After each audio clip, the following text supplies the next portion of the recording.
This is Theology Bits, a ministry of Central Lutheran Church, Eugene, Oregon. I'm Pastor Ben. This video is in our ongoing series, Resurrection Appearances of Jesus. This is the fifth installment, looking at a particular passage in 2 Corinthians chapter 12. In this passage, Paul, writing 2 Corinthians, talks about, in the third person, that he knows of someone who has had a resurrection appearance of Jesus. Most scholars think that this is not just a report, but that this is autobiographical, that Paul is talking about himself, but does it using the third person because of the rhetorical space he's in the second part, or really the last part of 2 Corinthians, where he's trying to make a case for his own apostleship and authority over against the group that he calls the super apostles. But in it, he describes something. He describes that this person, again, probably Paul himself, was taken up into the third heaven, which is quite an interesting term. What is this third heaven? Paul never describes a second heaven. And we know of this phrase from other texts where they have this idea of, where does God really dwell? Because they thought of the heavens as that which they could see up in the sky, the firmament above. Well, God must not be in that place where we see. It must be somewhere else above it. So they might have thought of it as, well, this is above, so it's where God dwells in the third place. Sometimes it wasn't 3, it was 7, in the seventh heaven. And sometimes it was, well, the seventh heaven is the spaces that we can see. So God really dwells in the 8th heaven. The whole idea of it, though, is that God dwells somewhere we can't see. That's beyond our fathomability. That's where God really is. This is the only time Paul talks about this third heaven business. And so it is hard for us to know exactly what he meant, because there was a lot of diversity in how this language was used. But almost certainly it's something like this, that Paul was drawn up to be able to see where God was. And in this literature of a heavenly journey, because he says in this journey, he was faced with, then received revelations of the Lord.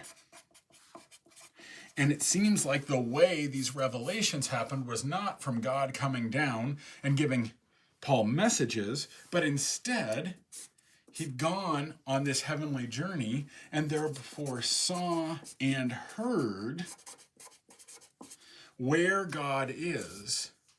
And by seeing it, has now new information and new understandings. This is how it's a resurrection appearance. He recognizes that this is confusing. He says that whether or not he was in body in this journey or out of the body, he can't answer. He doesn't know. The experience was one that was seemingly so mystical, that is, that which can't be described, only experienced, that he can't classify it easily. It's some kind of, he was drawn up into the third heaven where God dwells. And he doesn't know whether he's really in the body or out of the body, but the point is that he receives revelations of the Lord. He sees and specifically hears. He hears things, but he doesn't tell us what those things are. In fact, he says, they are things not to be told.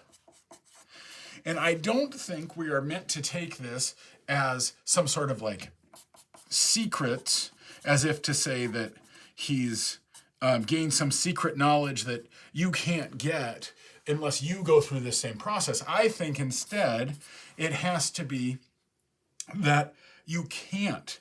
It's beyond words. So it's not telling you because we want to control the secrets, but instead that it's something that may not have really been in human language, something else. Now that sounds like the picture of visions that we get in popular media. However, when we look at what Paul says, what the emphasis is, it becomes the opposite. And this is where this text is especially important for what a resurrection appearance of Jesus can be. Because the emphasis is that while he is in awe, that this is an awesome thing, because it is so different and so other, and it's in the body or out of the body, it leads to his understanding of his weakness. That's a surprise. Now, in one sense, it makes sense, right, to suggest that, well, you've seen how God really acts, so therefore I'm left to, this is about God's power, not my power. Therefore, I've seen the fullness of God. Look at how tiny humans are in comparison. So there's a little bit that makes sense. But his emphasis is that means there is no space for his own boasting. Because this isn't about you, Paul. It's not about you, reader. And in this case, it's not about you, super apostles. It's the people he's arguing against. But instead, he says part of this vision, the point of this vision, was in fact to emphasize the weakness. It wasn't about hearing things not to be told. It was for him to understand who he really was. In fact, he says in this journey, there he was given his famous thorn in my flesh, so that he does not become too boastful. No one knows what this is. Some people think it is he also says that he's not a very good speaker. Some people have wondered if thereby what he meant is that he has a speech impediment. Others have wondered if he talks about the mark of the cross on his hands at the end of Galatians, as if it's a stigmata, that there's some sort of weakness there. It's never very specific. But he does provide content. What is it that comes from this thorn in the flesh? Yes, indeed, so that there is no space for boasting. But the message he receives in this vision of things not to be told leads to Jesus saying, my grace is sufficient for you. My power made perfect in weakness. And it leads to a conclusion. That is to say, the focus was on grace and weakness. That it leads to this conclusion, that when I am weak, then I am strong. This is a very different kind of vision. Usually you expect a vision to, well, I heard things not to be told. I've had an experience of that which is beyond words. That is, these revelations of the Lord are now going to fuel me to do all kinds of amazing things. It might have been in my body, it might have been out of my body, I'm not sure. But instead, the focus is on weakness.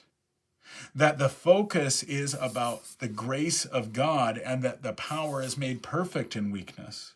That which is the power of God is reflected in this language of power is hidden in weakness. That strength comes not from success, but from humility. This is very important in his argument with these super apostles. which I hope you know is a made-up term. Paul is making fun of them by calling them super apostles. It's supposed to sound ridiculous. It's actually the word apostle with a superlative, like the most apostolists or something. It's a silly idea. Paul doesn't like these people. He's criticizing them. But he's saying they want worldly strength. Paul is saying my vision is the opposite. That which we see in the heavenly realms should not make you powerful.